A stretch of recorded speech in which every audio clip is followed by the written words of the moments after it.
Ya, oh, alhamdulillah. Ya, Ya. baik.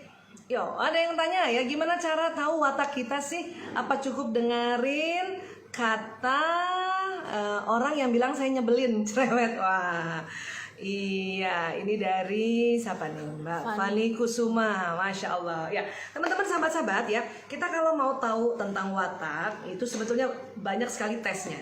Ya, berbagai macam tes mengetahui tentang watak. Ya, ada beberapa teman-teman psikolog karena ini memang ranahnya psikolog ya, yang bisa mentes watak dan mereka punya alat atau mempunyai borang atau form yang untuk bisa diisi yang sangat detail. Tapi kita juga bisa mulai mendeteksi watak dengan cara cepat juga.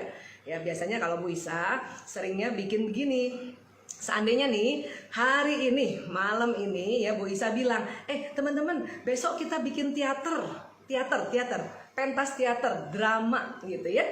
Teman-teman mau pilih apa? Saya punya 4 pilihan, tolong pilih satu dari 4 pilihan ini. Apakah teman-teman mau jadi penonton, penulis skenario, sutradara atau artisnya? Nah, ini ada 4 pilihannya nih. Penonton, sutradara, penulis skenario atau artisnya. Pilih satu di antara 4. Ayo cepat. Oke, dapat? Nah, pilihan pertama itu kemungkinan besarnya adalah watak yang utama. Ya, karena sebetulnya di dalam diri manusia itu ada sekitar 2 jenis watak dan itu genetik. Ya, turunan dari ayah dan ada juga turunan dari ibu. Tapi dari 2 watak itu biasanya ada watak yang utama dan kemudian ada watak tambahan atau kombinasi. Ya, tadi sudah pilih tadi teman-teman, pilih satu ya. Penulis skenario, penonton, sutradara atau artisnya. Pilih satu. Dan biasanya satu itu yang pertama itu kemungkinan besar pilihannya atau watak dominannya.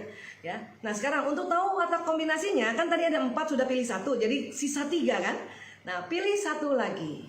Artinya setiap orang itu memilih 2. Ya. Pilihan pertama dianggap sebagai watak utama atau watak yang dominan. Yang pilihan kedua adalah watak yang kombinasi ya. Wow, ini udah ada yang jadi penonton, sutradara, penulis skenario. Oke, keren. Ada lagi jadi apa ini? Artis. Wow. Ya, alhamdulillah ya. Baik. Nah, ada yang tanya tuh tadi ya, apakah watak bisa berubah? Watak tidak bisa berubah. Dia ibarat jenis batu, itu jenis batunya nggak bisa berubah, tapi bisa dibentuk. Sama seperti batu kita bisa bentuk kan? Mau bikin apa tuh batunya gitu ya. Jadi watak bisa dibentuk. Dan watak ini genetik. Ya, dari lahir itu kita udah ada wataknya. Dan kemudian memang Allah memberikan kita watak itu ya kekuatan dan kelemahan. Ya, jadi seperti itu. Wah, ini sudah banyak juga nih. Wah, ada yang penonton dan artis. Oke, ada yang ya baik kita bahas ya. Jadi teman-teman, kalau teman-teman sahabat-sahabatku sayang ini pilihan pertamanya penonton, berarti ya kemungkinan besar. Saya katakan kemungkinan besar ya, karena ini tes cepat. Ya, kemungkinan besar ya jenis watak atau program watak yang ada di otak teman-teman yang memilih penonton adalah hasrat damai, peace gitu ya, damai, watak yang selalu apa-apa mau damai ya.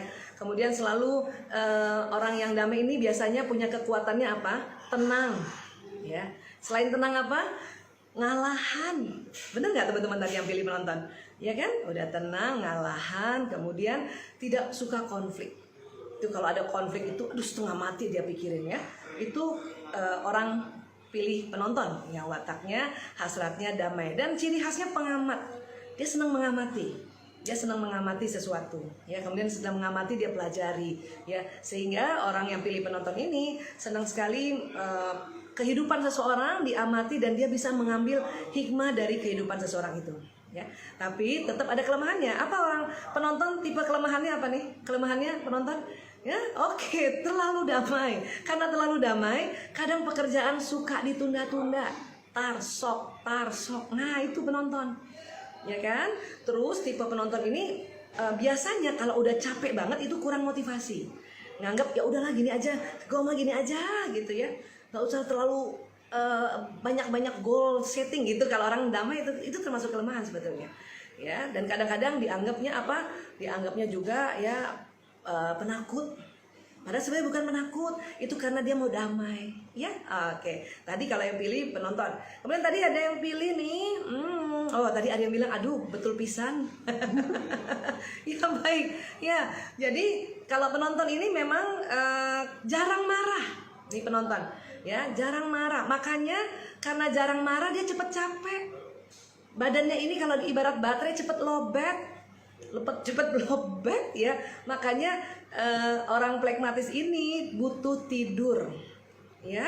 Makanya jangan heran watak yang penonton itu kadang-kadang ya sangat perlu tidur. Dan kalau udah tidur dan tidurnya itu diganggu, dia marah loh. Ya, itu watak penonton. Oke? Dan tadi kalau watak yang penulis skenario biasanya hasrat mau sempurna.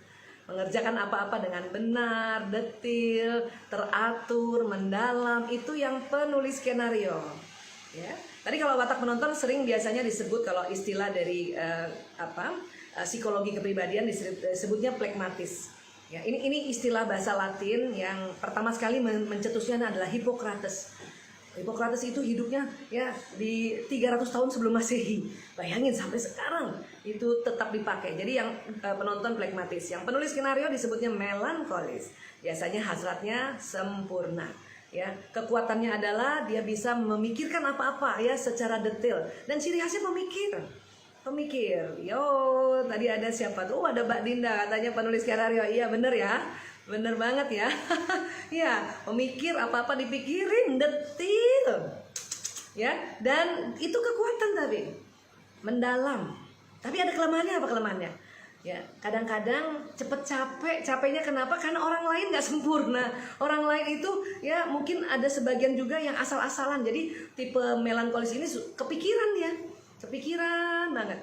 Ya, itu juga sebuah kelemahan ya. Jadi kemudian orang melankolis apa kelemahannya? Takut salah ya, karena mau hati-hati ya. Tapi sekali lagi semua watak ada kekuatan dan ada kelemahan. Yang penting dikendalikan ya. Jadi kalau misalnya aduh nanti aku salah nggak ya, nah segera kendalikan ya. Kendalikannya bagaimana?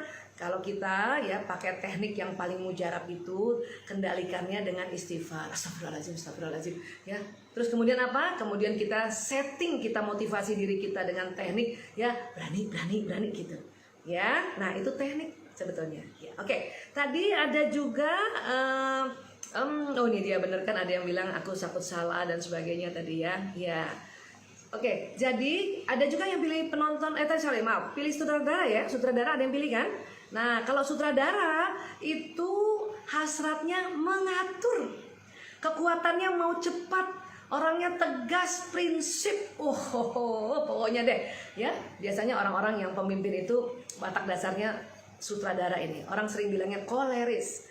Ya, kekuatannya itu dan bisa membuat keputusan di dalam kondisi darurat. Itu kerennya watak sutradara.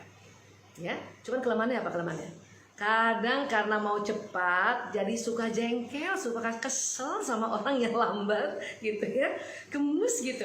Itu kelemahannya ya. Dan kelemahannya kalau watak sutradara atau koleris ini tidak dikendalikan, itu jadi bosi banget ya. Nah itu kelemahannya. Tapi kekuatannya ya itu tadi ya, dia punya prinsip dan cepet banget kalau ambil keputusan ya. Dan seneng banget membetulkan. Itu yang koleris. Oke. Nah, yang satu lagi sebentar saya lihat dulu. Oke.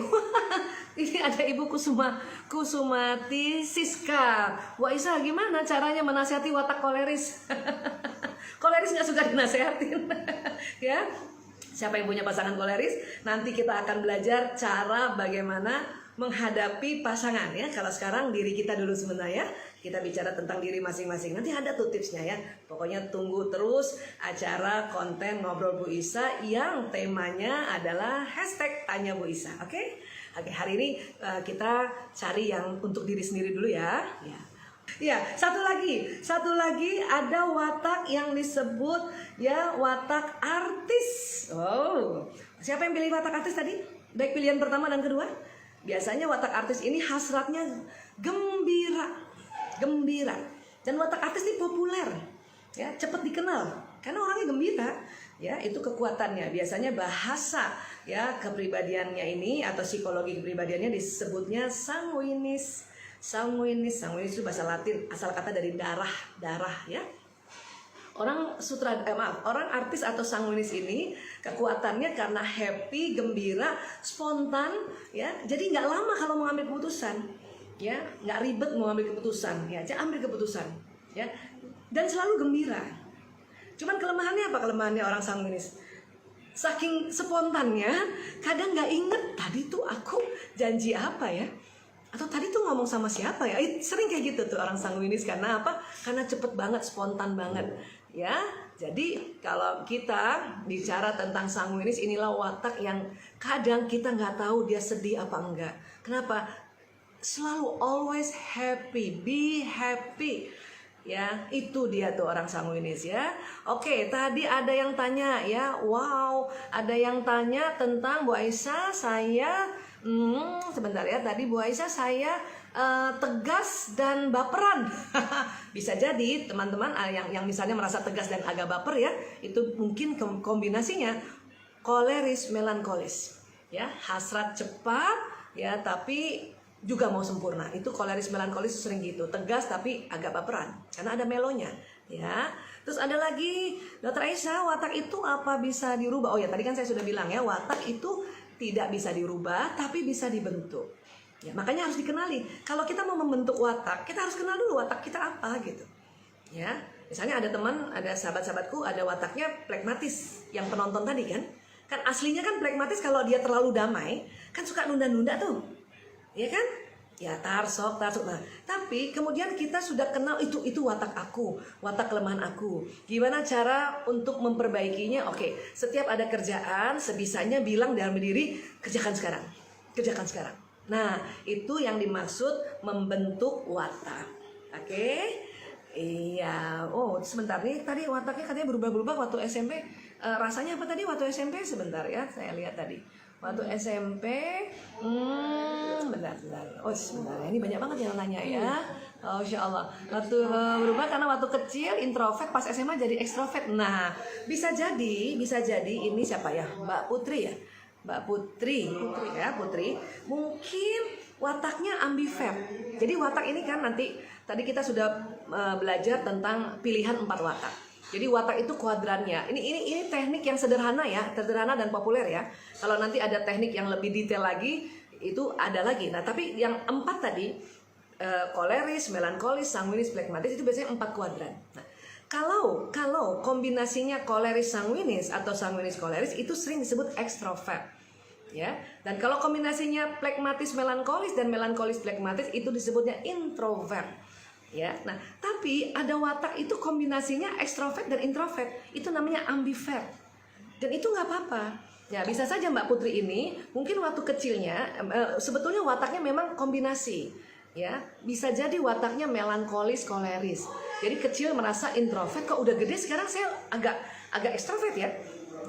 Mungkin ya waktu kecil yang melankolisnya lebih dominan, kemudian pas udah besar watak kolerisnya yang lebih dominan. Ya, oke gitu ya Mbak Putri ya. Iya.